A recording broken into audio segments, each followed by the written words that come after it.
Shalom sahabat garis, bersama saya Pastor Rapson Toningan dalam program Grace Everyday. Saat ini saya akan membagikan 2 ayat kebenaran firman Tuhan dari kitab Kejadian pasal yang ke-6 ayat yang ke-7 dan yang ke-8. Demikian kata firman Tuhan.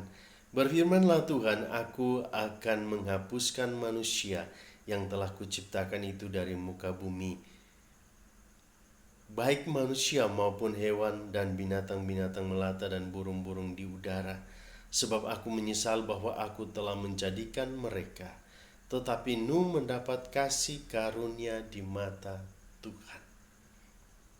Sobat garis gereja Tuhan, di kisah ini Tuhan menghapus manusia pada saat itu karena dosa dan pelanggaran manusia terlalu besar, terlalu amat banyak pada saat itu. Sehingga Tuhan menghapus manusia melalui air bah. Pertanyaannya, apakah pandemi COVID-19 merupakan murka Tuhan? Apakah pandemi COVID-19 merupakan cara Tuhan untuk menghapus manusia yang hidup dalam dosa? Apakah Tuhan kita Tuhan seperti itu? Tidak.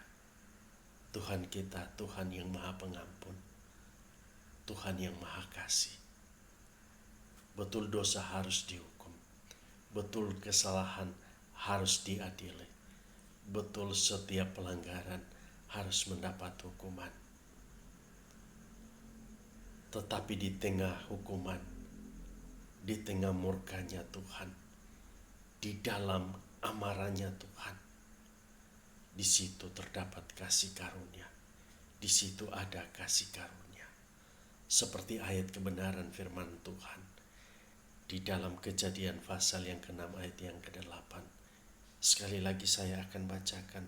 Tetapi Nuh mendapat kasih karunia di mata Tuhan. Kasih karunia yang terbesar dan yang paling besar,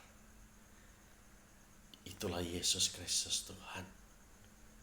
Yohanes 3 ayat 16. Karena begitu besar kasih Elohim akan dunia ini, sehingga ia telah mengaruniakan anaknya yang tunggal, supaya setiap orang yang percaya kepadanya tidak binasa. Agar supaya engkau tidak binasa di tengah pandemi COVID-19. Agar supaya kehidupanmu tidak berakhir di neraka. Mari, terima kasih karunia itu. Percaya kasih karunia sudah dicurahkan. Kasih karunia itu ialah Yesus Kristus Tuhan. Terima Yesus dalam hidupmu. Hidupi kehidupan Yesus di dalam hidupmu. Engkau pasti akan berkemenangan, bahkan lebih daripada pemenang, karena kasih karunia Tuhan menjadi bagianmu. Haleluya. Terpujilah nama Tuhan. Tuhan Yesus memberkati. Immanuel.